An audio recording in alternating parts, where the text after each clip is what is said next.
You know that feeling, right? That little moment of panic when you look down at your phone and see those two dreaded words, no signal?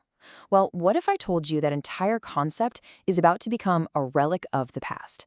Today, we're going to break down exactly how that's happening. I mean, we've all been there. Maybe you were lost on some back road trying to meet up with friends at a concert, or, even worse, in a real emergency. That dead zone can feel like a total black hole. It's a universal frustration, for sure, but sometimes it can be downright dangerous. But this isn't just about a few inconvenient spots on the highway. The scale of this problem is, well, it's staggering.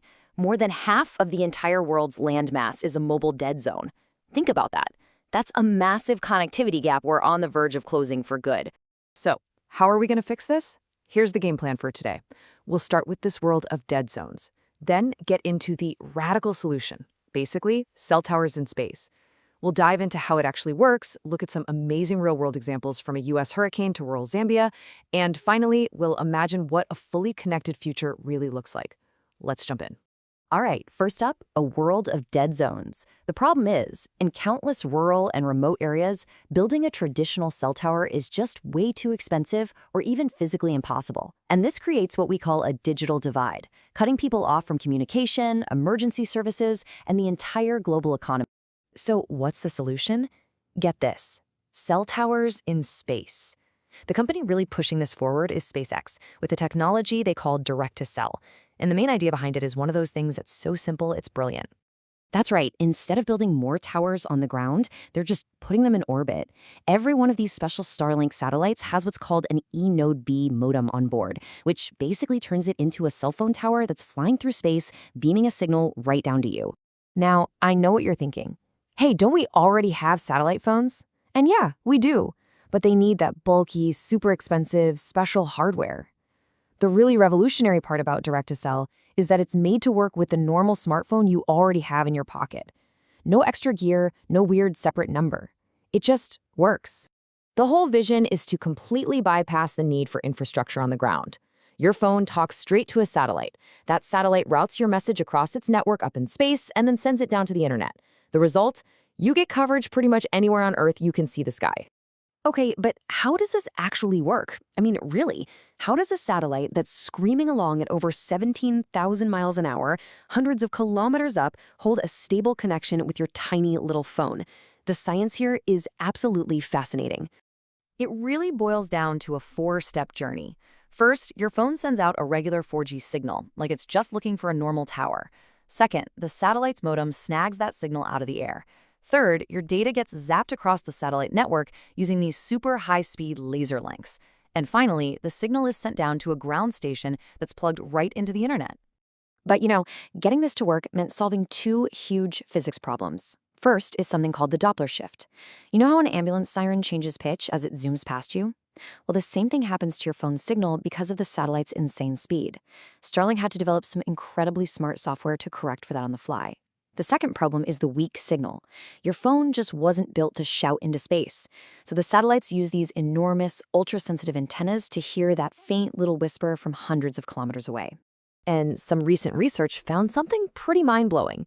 So, while the signal power coming from space is obviously way weaker than a tower that's right down the street, the signal quality is actually much, much higher. And why is that? Well, it's because in these remote areas, there's almost no other radio noise to interfere with it. The signal might be faint, but it's crystal clear. And look, this isn't just some lab experiment. This technology is already out there, proving itself in the real world, from natural disasters in the US all the way to bridging the digital divide in Zambia. The speed of this rollout is just incredible. The very first satellites only went up in January of 2024. By October, they were already being used in a hurricane response. A little over a year later, huge partnerships were being announced in Africa, with the first successful tests happening right after that. So, during Hurricanes Helene and Milton, when all the regular cell networks were knocked out, this tech became an absolute lifeline.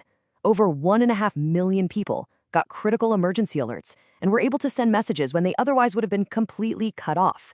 It proved its value as a resilient backup when it mattered most. And it's not just for emergencies. The big telecom companies are betting big on this for the future. The CEO of Airtel Africa, Sunil Taldar, said this collaboration will, and I quote, establish a new standard for service availability across all our 14 markets. This is about connecting the unconnected on a truly massive scale. But maybe the most groundbreaking test of all happened in Zambia. This is where they completed the first ever fintech transaction sent from space. So why is one little transaction such a huge deal? Well, in many parts of rural Africa, mobile money apps like Momo aren't just a convenience. They're the only link to the financial system. This test means a farmer in a remote village can now reliably pay for supplies or get paid for their crops. It plugs people into the digital economy for the very first time, bridging a gap where building a physical tower was just never going to happen. This is a monumental step for financial inclusion. But like I said, this is all just the beginning. So let's take a peek at what's coming next in our fully connected future. Right now, the service is delivering around 4 megabits per second, which is great for sending messages and some basic web browsing. But that's going to grow fast. Pretty soon, speeds could triple to around 12 Mbps, which is enough for video calls. And with the next generation of satellites, we could see speeds well over 24 Mbps, enough to let you stream video and work remotely from basically anywhere. And this is not some niche little experiment. A new kind of global space race is kicking off, with major mobile partners signing on across 6 continents. We're talking T-Mobile in North America, Intel in South America, KDDI in Asia, huge players in Australia and Europe, and of course, Airtel and MTN all across Africa. This is a legitimate worldwide movement.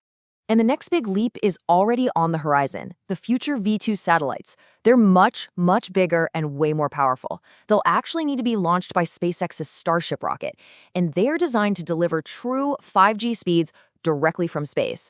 That will fundamentally change what we think is possible.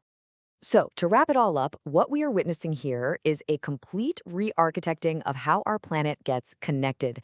By turning satellites into cell towers, this tech is on a mission to make the dead zone a thing of the past.